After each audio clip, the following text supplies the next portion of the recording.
Olá, hoje a nossa aula vai ser sobre tecido sanguíneo.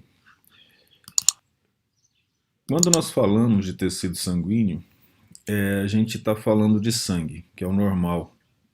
Nós chamamos de sangue o tecido sanguíneo, que é um tecido com característica especial. A matriz extracelular dele é líquida e, na verdade, é um colóide, mas com características de líquido. Extremamente importante em termos de tecido, para as funções do corpo, né, dos organismos superiores, em termos de alimentação, de sobrevivência, regulações de uma maneira geral. Aqui você está vendo uma imagem bonita de um eritrócito num vaso, numa imagem de microscopia de varredura. O sangue tem características gerais no ser humano. Ele varia de cor em outros animais. Né? Em mamíferos, em geral, ele é vermelho. Ele é um líquido brilhante, escuro, viscoso. Brilhante é escuro por quê? Já há algum tempo, um pesquisador inglês descobriu que nos trópicos e perto do Equador, o sangue tende a ser vermelho brilhante e nos locais frios ele tende a ser mais escuro. E a viscosidade dele depende de vários fatores, tanto da alimentação como fatores genéticos ou de doenças que estão associadas até à cor. O indivíduo que se alimenta mais de gordura, o sangue tende a ter uma cor mais vermelho amarelada, por exemplo. Os carotenos que são ingeridos, por exemplo, com a cenoura, ele pode alterar a coloração do sangue e necessariamente pelos estudos antigos e modernos, a temperatura também altera a cor do sangue, devido à absorção maior ou menor de oxigênio pelas hemácias. Né? O pH, nós sabemos que o pH do corpo ele tende a ser neutro um pouquinho mais básico, né? É 7,4, que é essencial para o funcionamento das enzimas. Esse pH ele vai determinar o pH dos outros tecidos de uma maneira geral. A concentração de hidrogênio ela precisa ser estável e o sangue trabalha na estabilidade desse pH. Corresponde a aproximadamente 7% do peso de um indivíduo e varia de homens para mulheres. Né? De um modo geral, 80 ml de sangue está associado a 1 kg de peso corporal. A mulher padrão, ela tende a ter massa menor do que o homem, e aí o sangue, em termos de volume nela, varia entre 4 a 5 litros e no homem de 5 a 6 litros. Para compreender um pouco a estrutura do sangue, de uma maneira geral, foi usada a centrifugação. Antigamente, nas escolas, existia uma centrífuga manual e o teste feito para separar os componentes do sangue, ele era feito com os alunos, né, movendo uma manivela em grande velocidade para poder fazer essa separação. Então, o sangue ele é formado por elementos de densidades diferentes que se separam devido a uma força centrífuga. Por exemplo, de um modo geral, o sangue é formado por grande quantidade de glóbulos vermelhos, de plaquetas, que são pedaços de citoplasma, e os glóbulos brancos. Isso aqui é chamado de hematócrito, tirando o plasma. Né? Então, para poder fazer uma preparação para mostrar as partes do sangue, primeiro a gente trata o sangue com heparina ou EDTA, que são sequestradores de cálcio que vão evitar a coagulação do sangue. Aí, quando ocorre então o final da centrifugação, nós conseguimos ver uma papa avermelhada de glóbulos vermelhos, né? Depois de glóbulos brancos, chamada papa leucocitária. Isso forma o que nós chamamos de hematócrito. E cerca de 55 a 60%, vai variar em relação aos autores, é de plasma, que é a matriz extracelular do sangue, porque ele é um tipo de tecido conjuntivo. Aqui o exemplo, né? Retirada do sangue da veia, centrifugação. Olha que aqui é colocado 55%. E aqui uma representação maior, em termos de imagem, 55% de plasma, os glóbulos brancos e as plaquetas, cerca de 1%, e os glóbulos vermelhos, cerca de 55%. Isso em termos de volume, nessa análise aqui no tubo de ensaio, né? Então, o sangue é formado por cerca de 45% de elementos figurados, né, nos quais nós temos as plaquetas, as células vermelhas e os glóbulos brancos. Dentro dos glóbulos brancos temos os neutrófilos, eosinófilos, basófilos, monócitos, linfócitos. Os basófilos, ele tem normalmente dá zero nas pessoas, e algumas vezes ele é aumentado quando o indivíduo tem contato com toxinas. Por exemplo, professores de anatomia, alunos que estão em contato com formol, durante esse tempo de contato, os basófilos são aumentados. E o plasma é formado por eletrólitos, principalmente o sódio, né? Tem potássio, 92% de água, proteínas, a mais comum é a albumina, as globulinas e o fibrinogênio associado à coagulação. As excretas, nutrientes como vitaminas e hormônios, e os gases, né? CO2 para ser retirado, O2 para ser inalado, e o nitrogênio, que é um gás neutro, formando 78% de composição da atmosfera, ele também entra no sangue. Os componentes celulares do sangue, aqui os números estão associados aos números da figura aqui embaixo, né? Os eritrócitos, que são essas formas bicôncavas que estão aqui, dependendo da posição, eles apresentam esse halo claro no meio, né? As plaquetas, que são fáceis de serem vistas, são as pequenininhas aqui, ó, pedaços de citoplasma de células chamadas megacariócitos. O linfócito é uma célula fácil de ver porque o núcleo dele pega quase todo o citoplasma dele, né? Esse aqui é um linfócito. O neutrófilo, ele é trilobado, ele apresenta 3 lobos, também é fácil de ver. Aqui, ó, no neutrófilo, aqui está mais evidente os 3 lóbulos dele. O eosinófilo, que ele apresenta uma chanfradura, de novo, uma chanfradura, nós podemos ver aqui do núcleo, né? O pessoal diz que parece halteres. Os monócitos, que tem um núcleo em forma de ferradura, como dizem os histologistas, bastante criativos, e os basófilos, eles têm várias vesículas em cima e parece um mastócito, que nós vamos ver depois, não tem nenhum exemplo nessa figura aqui. Aqui um eritrócito que tem em média de tamanho 7 micrômetros, né? E aqui uma plaqueta que tem 2 micrômetros de tamanho, e aqui cerca de 4 a 5 micrômetros alguns glóbulos brancos. Isso aqui é mais para que você tenha um quadro de resumo das funções dos elementos figurados do sangue. Nós veremos um a um deles, mas aqui já está bem organizado.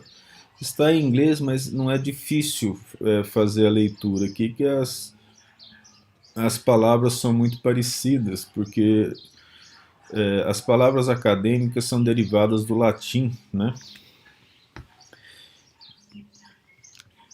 Então, as funções gerais do sangue.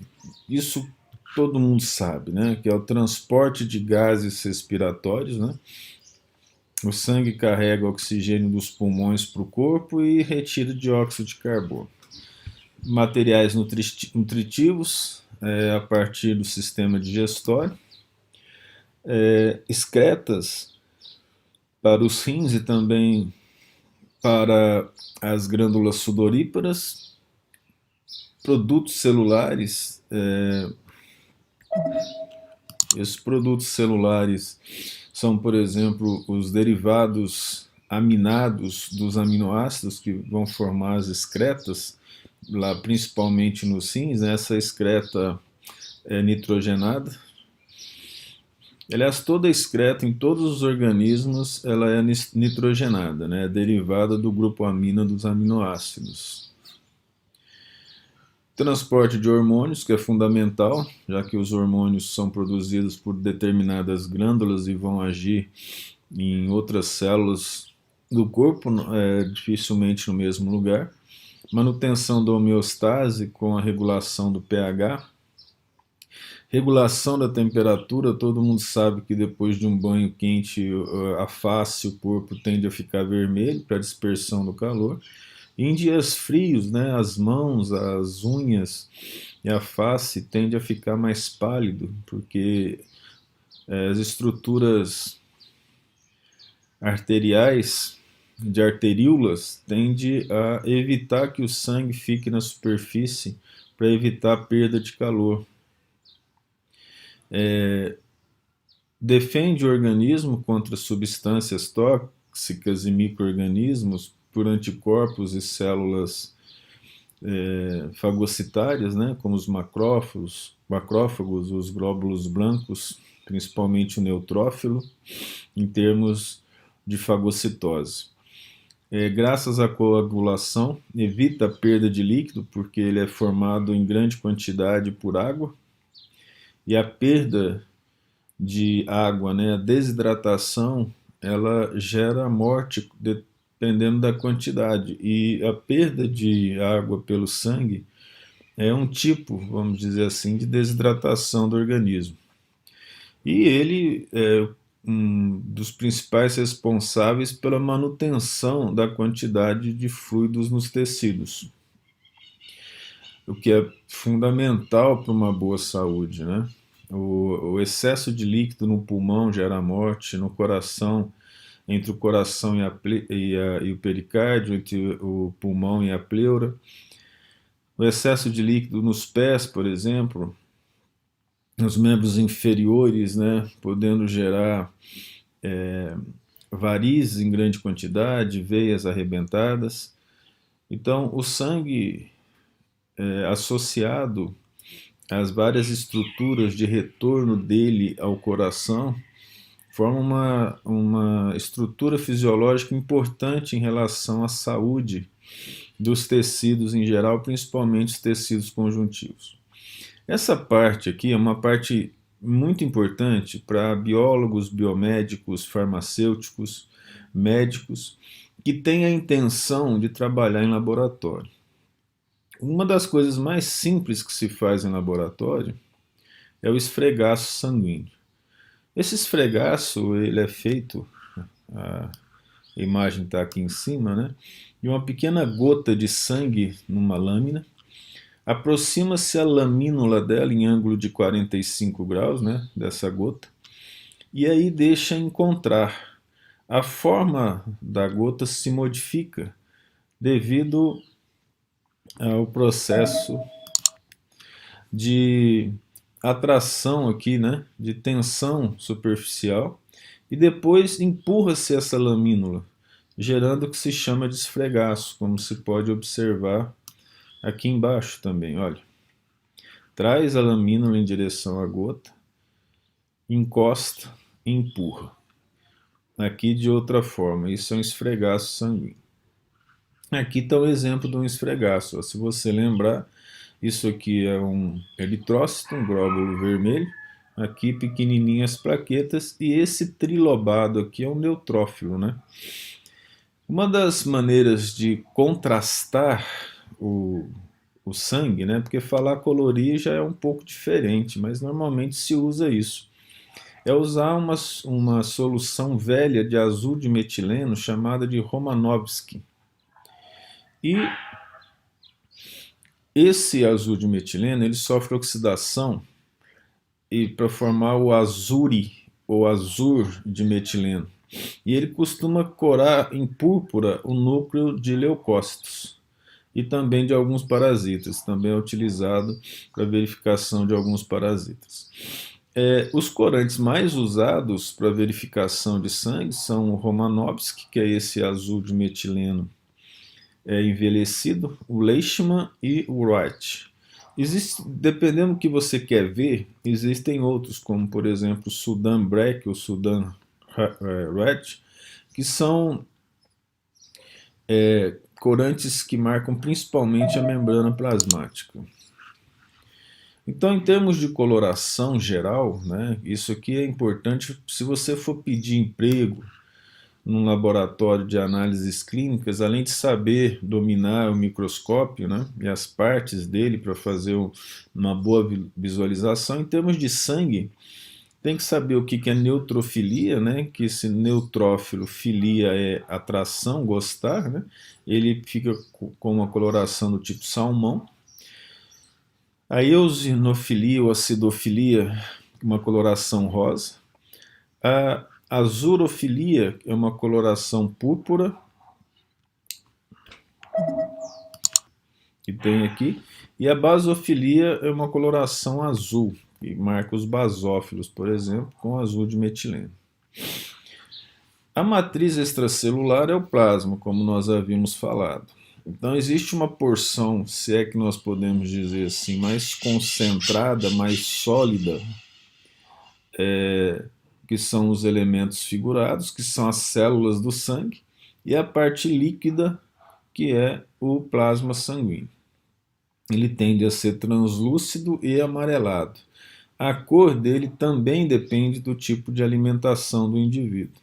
Pessoal que gosta de comer gordura, né, na fazenda, e que acaba nem tendo problemas como aqueles que vivem na cidade devido ao alto gasto energético, eles tendem a ter um plasma mais amarelado. O plasma ele é basicamente um colóide, né? O que é um colóide? Ele não é uma substância, uma mistura homogênea.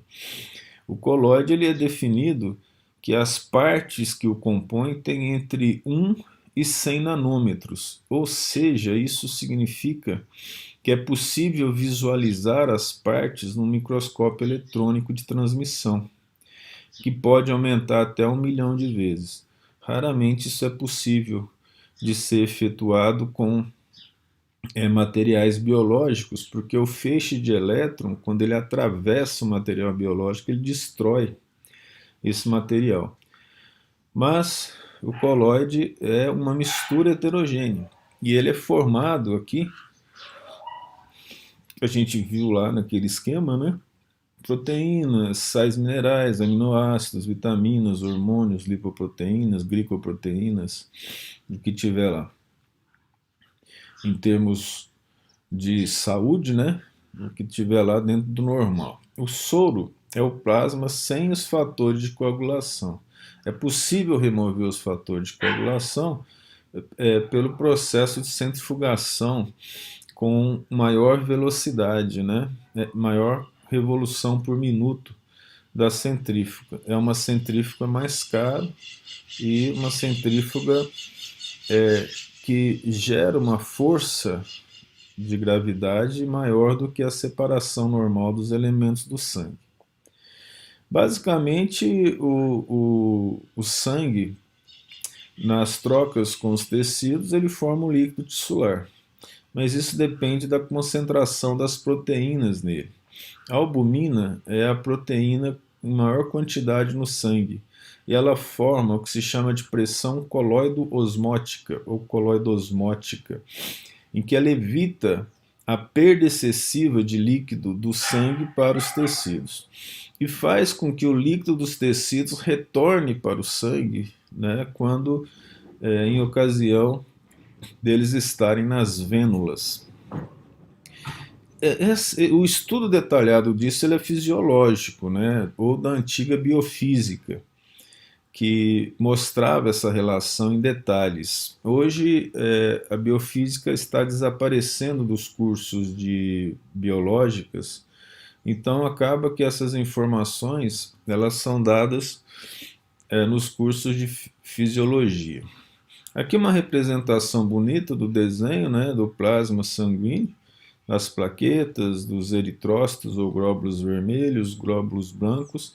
E aqui dá para saber que é um capilar porque ele tem uma única camada de células, né? E essas células aqui dos capilares, elas se mantêm fortemente unidas, mas também são bastante plásticas, elásticas. Aqui um resumo geral das proteínas do plasma sanguíneo, cuja maioria tem origem do fígado, né? A albumina, alfa, beta e gama globulinas, as proteínas de coagulação em geral. Vamos lembrar que durante um determinado tempo na embriogênese, o fígado é responsável não só pela formação do sangue, mas também pela regulação da quantidade de hemácias no sangue. O órgão responsável no adulto pela hemocaterese, ou destruição das hemácias, é o baço. Se, por exemplo, o indivíduo perde o baço, o fígado assume essa função de destruição das hemácias. Nos elementos figurados, o principal aí é o eritrócito, em termos de quantidade, né? Em termos de função em relação ao transporte de gases. Ele é o único que o faz. O plasma também tem essa responsabilidade, pois carrega a maior parte do CO2 na forma de bicarbonato. A principal função dos glóbulos vermelhos é transportar oxigênio, porque ele transporta a maior parte do oxigênio no organismo. Pouco oxigênio é dissolvido no plasma.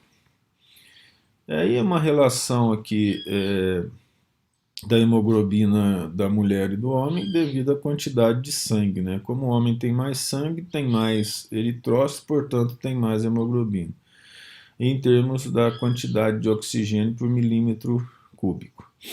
E eles são flexíveis, e a flexibilidade dos eritrócitos é muito importante para poder se adaptar ao movimento nos capilares. Na verdade, o capilar não pode ter um tamanho menor do que um eritrócito, né? Ele teria que ser um pouco maior para permitir a passagem disso. Mas mesmo assim, os eritrócitos são flexíveis, eles são capazes de passar por capilares que têm um tamanho um pouco menor do que o diâmetro deles. Essa imagem a gente já viu, né, lá atrás, aqui uma microscopia eletrônica de varredura, mostrando a forma bicôncava dos eritrócitos, e aqui também uma eletromicografia de varredura,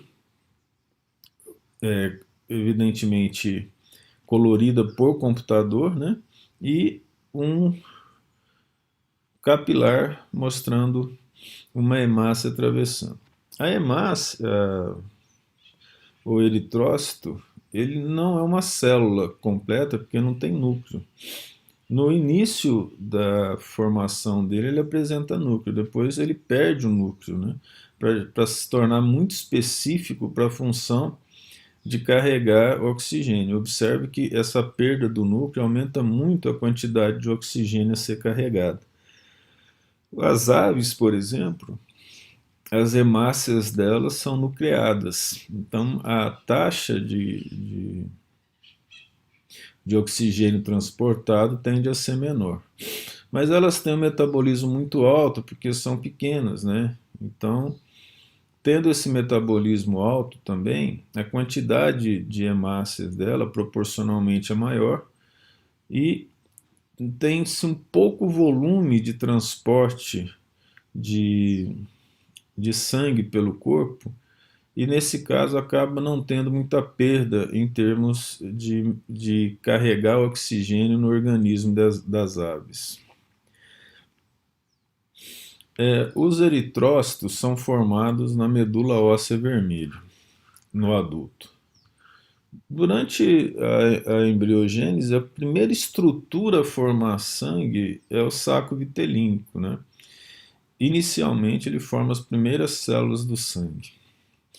A hemácia, para poder ser, vamos dizer, competente no que ela faz, a forma dela gera uma área bem maior do que se ela fosse uma célula arredondada. Observe que a forma dela,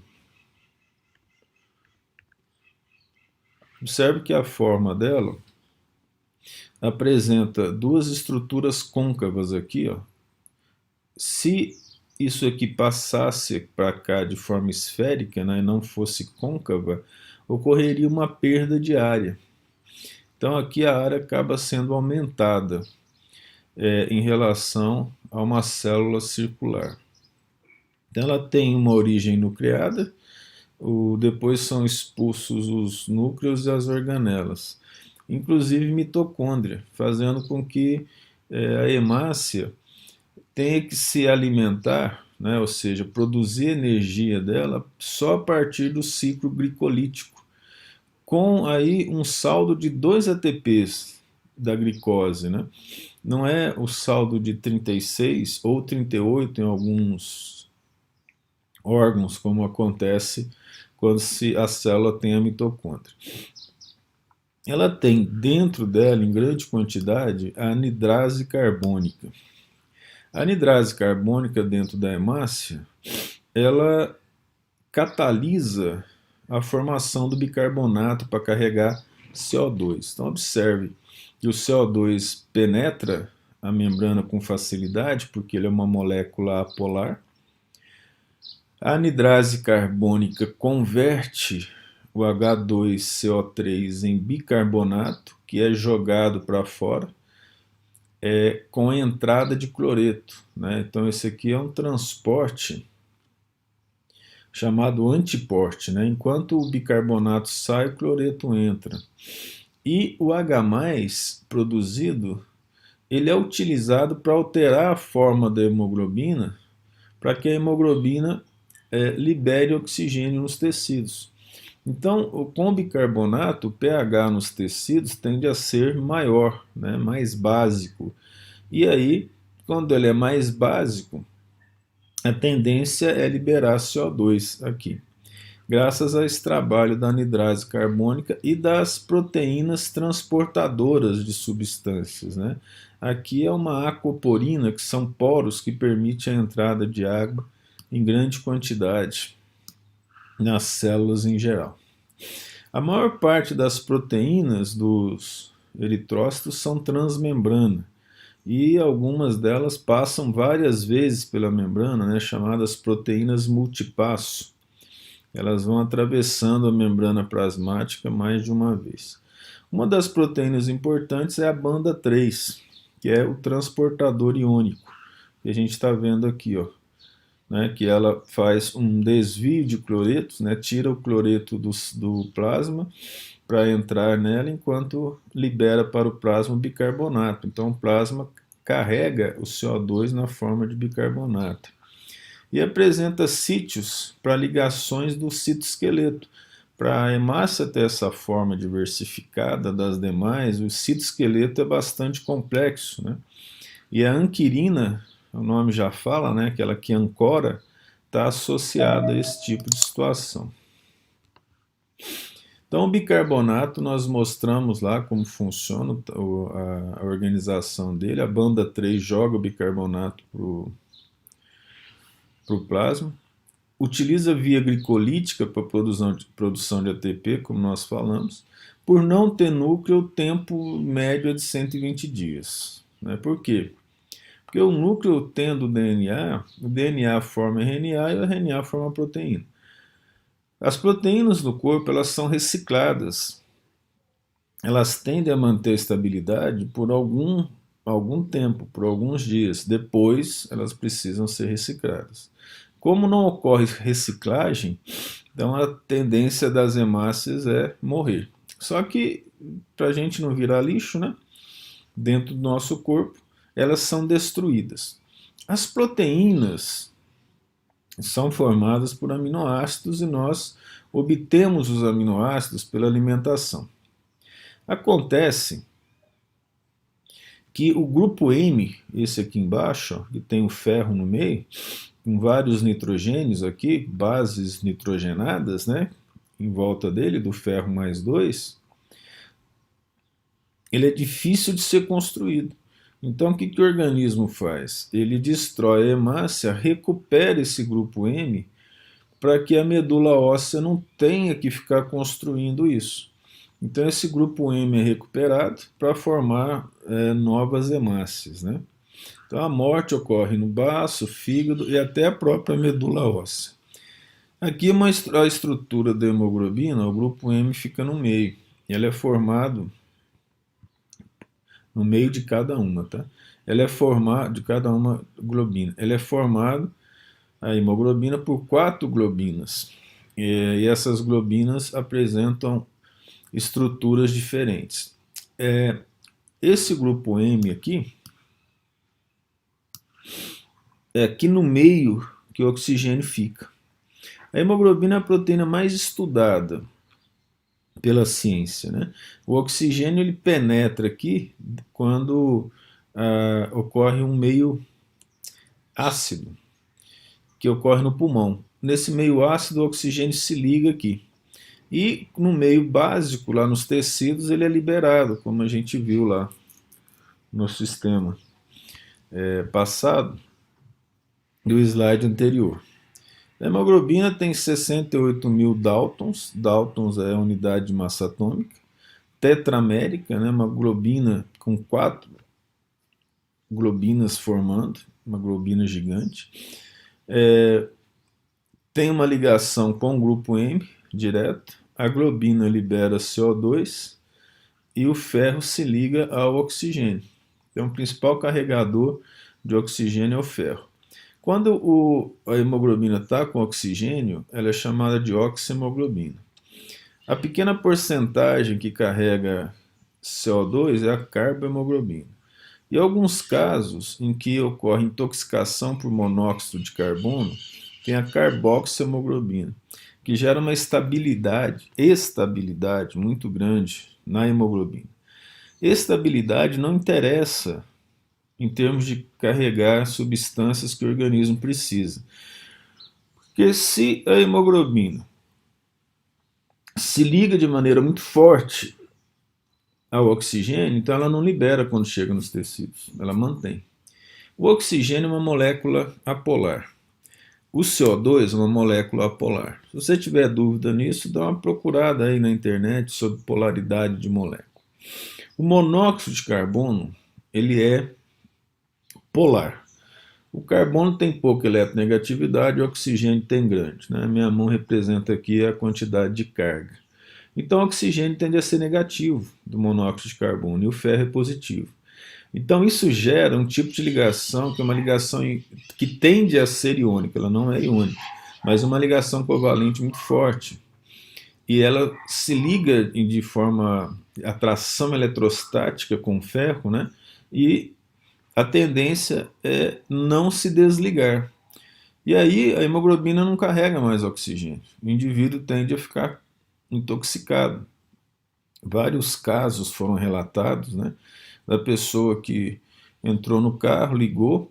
Nós sabemos que o motor, quando não está recebendo ar em grande quantidade, a tendência é produzir monóxido de carbono. O indivíduo está com a garagem fechada, liga o carro, né, principalmente a gasolina, a diesel então é pior, e dorme o carro. Ele dorme e aquele ambiente fechado, a quantidade de oxigênio vai diminuindo.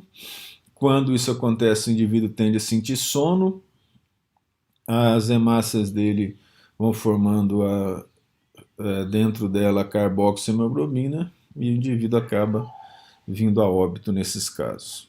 Ela também carrega a hemoglobina, o óxido nítrico, associado à constrição dos vasos sanguíneos. E a correlação clínica que a gente pode fazer aqui é da carboxiemoglobina devido à intoxicação pelo CO2. Né? Aqui, a questão da pressão de oxigênio no sangue venoso, ela é baixa, cerca de 40 milímetros Hg. Aqui ela tende a aumentar nos capilares pulmonares a cerca de 100, né? No sangue arterial também. Aí nos capilares ela vai diminuindo até voltar a 40 novamente no sangue venoso. A hemoglobina, especificamente, ela é formada ela possui 4 cadeias: alfa, beta, gama e delta, né? Isso aqui é delta minúsculo. A hemoglobina fetal é formada por 2 cadeias alfa e 2 cadeias gama. Isso é muito importante porque a afinidade da hemoglobina fetal com o oxigênio é muito alta. Mas o metabolismo do indivíduo, na forma de embrião, ele é altíssima. Então, a quantidade de oxigênio no tecido do embrião tende a ser pequena devido ao alto consumo pelas células, né? No caso, pela mitocôndria. Então, a hemoglobina fetal tem alta estabilidade, mas ela libera oxigênio devido ao metabolismo. Porque você deve estar lembrado que ocorre mistura do sangue venoso com sangue arterial no coração dos fetos, né? Então, apesar de ocorrer essa mistura, não ocorre perda de oxigênio ali devido a essa grande afinidade do oxigênio pela hemoglobina fetal. Tem um livro de anatomia do Fatini, quando ele chega a falar de circulação fetal, comete um erro muito grave. Ele fala que, como o metabolismo do feto é muito baixo, então essa troca, essa mistura de sangue venoso com arterial não é tão complicada. Mas isso é um erro, né?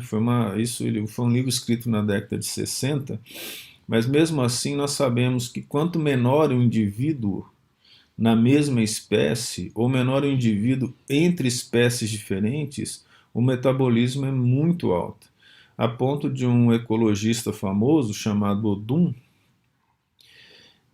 ter dito que se o elefante tivesse o metabolismo de um rato, ele comeria todas as florestas do planeta em um ano.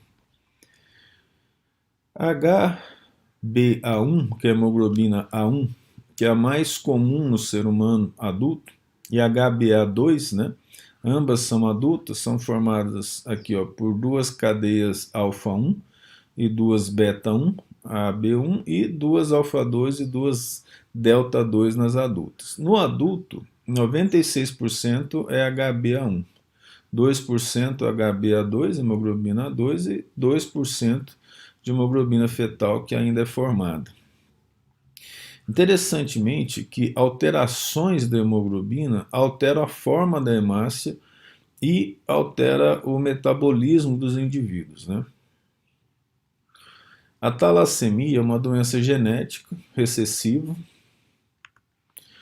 e hereditária e autossômica, né? Não está ligada ao sexo, porque diminui a taxa de síntese de cadeias da hemoglobina e que resulta em sintomas de anemia.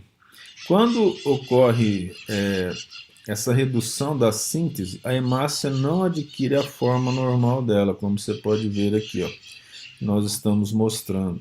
Então, parte das hemácias do indivíduo que está com talassemia, elas são defeituosas, e quando a hemácia é defeituosa, ela carrega menos oxigênio.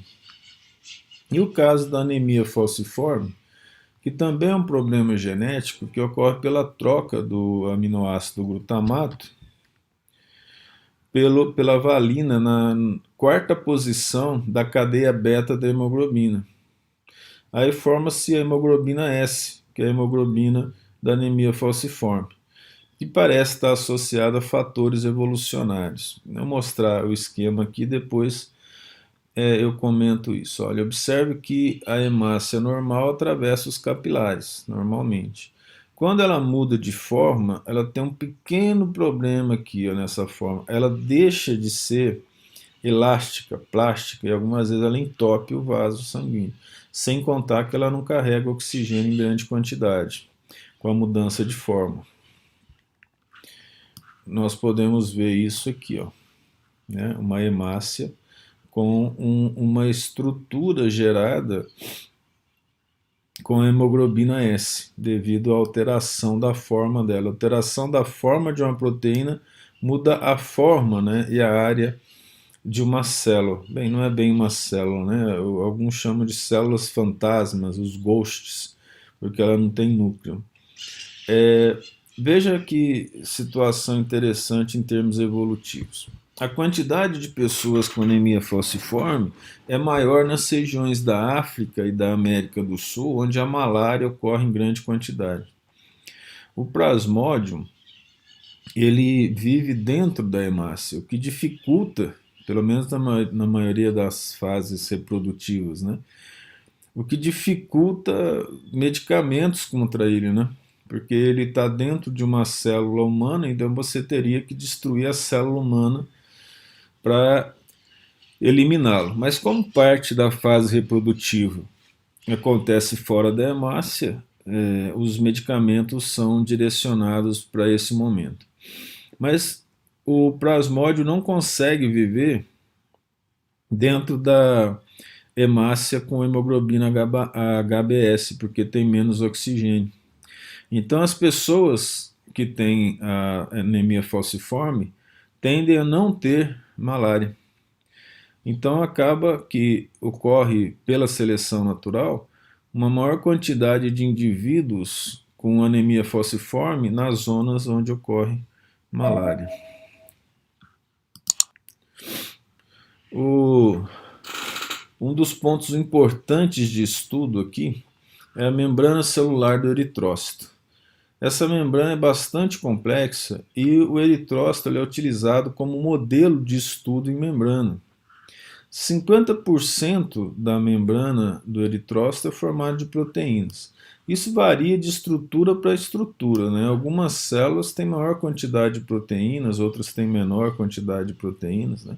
A mitocôndria, por exemplo, a membrana interna dela tem 80% de proteína na constituição dela. 40% de lipídios e 10% de carboidratos. Aqui uma organização geral das proteínas transmembrana da membrana da hemácia, e aqui a organização do citoesqueleto com filamentos intermediários e a actina, né? Olha, se tem a quitina associada aqui na forma de estrutural dela também, pode ser que ocorra algum movimento, ou seja, pode ser que a hemácia se contraia, porque aonde há proteína motora, você desconfia que pode ocorrer algum movimento, né? Então, a maioria das proteínas são integrais, atravessam a membrana.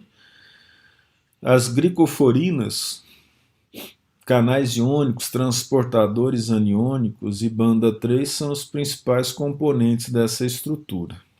A anquirina, a gente está vendo aqui, né, é importante por ancorar a actina, a espectrina na formação do citoesqueleto. Pode ocorrer deformações no citoesqueleto das hemácias e normalmente ocorre variação do tamanho, chamado esferocitose hereditária. Aqui está uma hemácia normal, ocorre formação quando há esse defeito, né, uma esferocitose, que é a formação de hemácias circulares, como vocês estão vendo aqui na seta, ou até oval, e algumas vezes de forma falciforme, que a gente já viu ali. Os grupos sanguíneos são proteínas, glicoproteínas e lipoproteínas de membrana, né, que são herdadas especificamente. Essa é uma situação interessante porque o que a gente aprende é que se entrar um organismo estranho no nosso corpo, nós produzimos anticorpo. O que é difícil de explicar, e até hoje não existe uma explicação lógica, é como que nós já nascemos com anticorpo contra um antígeno que o corpo nunca entrou em contato, que a gente vai ver agora. Então, por exemplo, no sistema BO,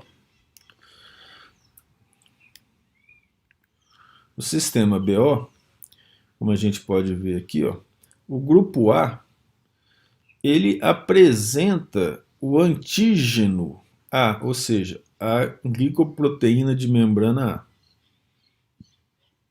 Só que o soro dele tem um anti-B, que é um anticorpo contra a hemácia do grupo B, mas ele nunca entrou em contato com essa hemácia. Isso é interessante. Já o grupo B, ele apresenta uma glicoproteína de membrana, né, chamada B, o antígeno B, e possui no plasma o anti-A. O grupo AB não pode possuir nenhum anticorpo, porque senão ele ataca ele mesmo. Se ele produzir o anticorpo, o anti-A e o anti-B, ele se mata, né? Então isso não acontece. Porque ele possui ambos os antígenos, A e B. O O não tem antígeno, mas por sua vez ele tem os anticorpos A e B. Para que isso aqui fique claro, é importante ter em mente o seguinte: a relação sempre é entre a hemácia do doador com o plasma do receptor.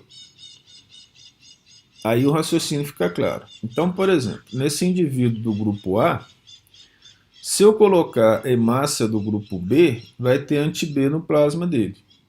Então vai ocorrer reação de precipitação, formando uma junção das hemácias, entupindo as artérias. Aí o indivíduo vem a óbito, né, em grande quantidade. Isso faz com que, se a hemácia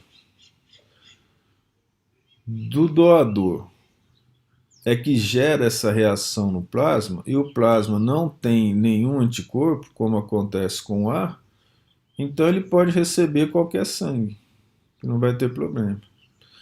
Já no caso do O, como a relação é com a hemácia é jogada, por exemplo, no plasma do A, que tem anti-B, mas ele não tem antígeno, então não vai ter reação.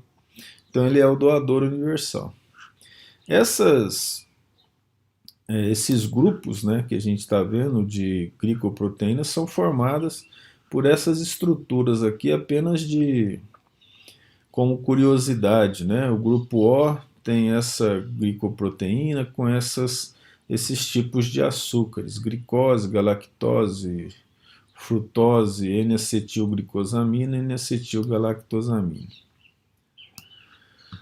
O outro tem vários sistemas sanguíneos, né? Os mais importantes, o ABO e o RH. No caso do RH, o RH positivo apresenta o antígeno na hemácia, o negativo não apresenta o antígeno. Mas nesse caso não existe o anticorpo no plasma sanguíneo, ele vai ser formado, o que gera uma correlação clínica chamada de eritroblastose fetal quando a mãe é negativa. Quando a mãe é um RH negativo, ou seja, a mãe não possui nas suas hemácias o antígeno RH, e o filho dela é um RH positivo, e não havendo problemas na gravidez, como sangramento, tudo acontece normal. Tudo acontece de forma normal, a gravidez. Mas durante o parto há sangramento. Então as hemácias do filho tendem a entrar em contato com o sangue da mãe. Aí a mãe produz anticorpo contra essas hemácias e contra especificamente o antígeno do RH positivo. Se o próximo filho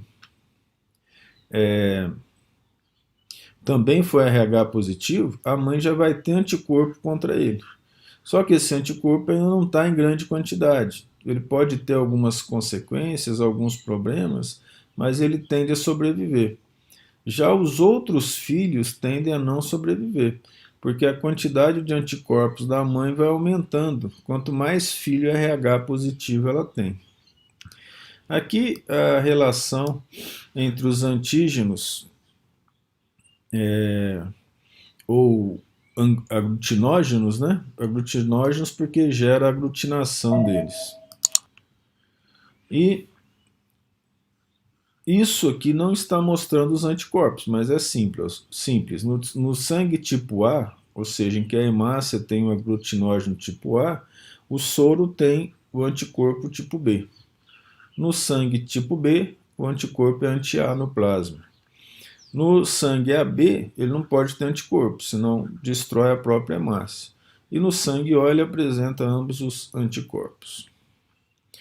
Correlações clínicas associadas aos eritrócitos. Eritrocitose ou policitemia, né? A palavra poli significa muitos, citos, célula, raima, sangue. Está associado com doenças de gravidade maior ou menor associada à viscosidade do sangue. E por que viscosidade? Porque quando aumenta a quantidade de elementos figurados, a viscosidade do sangue tende a aumentar porque diminui a quantidade de água por unidade de volume, né? Então o hematócrito aumenta. Normalmente é a hemácia que aumenta mais. Porque devido à grande quantidade dela, 45% na constituição do sangue, né? Enquanto que os glóbulos brancos a quantidade é bem menor. Pode ser uma adaptação fisiológica. O indivíduo sai de baixas altitudes e vai para grandes altitudes. E ali a pressão de oxigênio ela é menor. Então, o organismo reage à baixa pressão de oxigênio, aumentando a produção de hemácia na medula óssea vermelha. Nesse caso, então, ocorre um aumento do hematócrito. E nesse momento, a condição ela é uma adaptação fisiológica e não um processo patológico. Eritrócitos com diâmetros superiores a 9 micrômetros. Lembra que o eritrócito tem uma média de 7 micrômetros de tamanho, são os macrócitos. Então você vai pensar que a dificuldade deles atravessarem os capilares é maior e pode entupir os capilares. E com diâmetros inferiores a 6 micrômetros são os micrócitos. Olha, quando diminui o tamanho, diminui a área dele em termos reais, absolutos. Isso faz com que a quantidade de oxigênio transportada seja menor, né? Então ocorrem variações em que o nome dado para isso é anisocitose, em que tem hemácias de tamanho maior e tamanhos menores. A anemia, de uma forma geral, é caracterizada por uma concentração de hemoglobina abaixo do normal. Isso, evidentemente, que gera problemas na condução do oxigênio para os tecidos, né? Normalmente estão associados à diminuição do número de hemácias, mas também pode acontecer de que o número de hemácias não esteja diminuído, mas a quantidade de hemoglobina está diminuindo pela baixa presença de ferro na alimentação, na constituição do grupo M, que apesar de ser formado no organismo, o é em pequenas quantidades, de um modo geral, né? Então, a hemoglobina vai ser insuficiente. Nesse caso, a anemia é chamada de ferropriva. Nós publicamos há um tempo alguns trabalhos mostrando outras correlações em termos de estruturação de hemácia, por exemplo, pelo efeito do álcool sobre a hemácia. Nós fizemos alguns trabalhos sobre o efeito do álcool sobre o neurônio, que foi bastante desastroso. Mas a ideia era o seguinte: para penetrar no neurônio, o álcool tem que passar pela membrana. Para estudar efeito de álcool sobre membrana, o modelo melhor é o eritrócito, né? Então aqui observa que interessante, ó. Esse aqui é o eritrócito normal. Quando você joga álcool, acontece duas situações. Ou ele é destruído, então o indivíduo, quando ele bebe, ele destrói as hemácias, o que diminui a quantidade de oxigênio no sangue de uma maneira geral. Isso é para efeito imediato, tá? Ou o eritrócito se estabiliza, formando uma estrutura diferente, porque o álcool penetra e altera a estabilidade das proteínas. E o citoesqueleto da hemácia responde a isso, né? Formando então aqui, olha, uma estrutura bem diferente do normal e evidentemente diminuindo efetivamente o carregamento de oxigênio, né? Em adição, ele também pode se destruir. Esse aqui é um outro estudo nosso, em que essas imagens aqui, ó, a hemácia está contrastada com o Sudan-Breck. Aqui o indivíduo normal. Aí nós colocamos no tubo de ensaio um pesticida chamado glifosato, né? Olha o que acontece aqui com a hemácia. Ela é destruída, nesse caso, ou ocorre a anisocitose, observe, que é essa anisocitose, ela pode ser causada por essa estabilização inicial que aconteceu com o álcool. Nesses casos, a quantidade de oxigênio disponível para o indivíduo ela tende a ser bastante diminuída. Nós vamos deixar para o final no final não, né? Para outra aula, os elementos figurados, né? A aula sobre sangue em geral e hemácias ou glóbulos vermelhos ou eritrócitos, né? Mesmo nome, termina agora.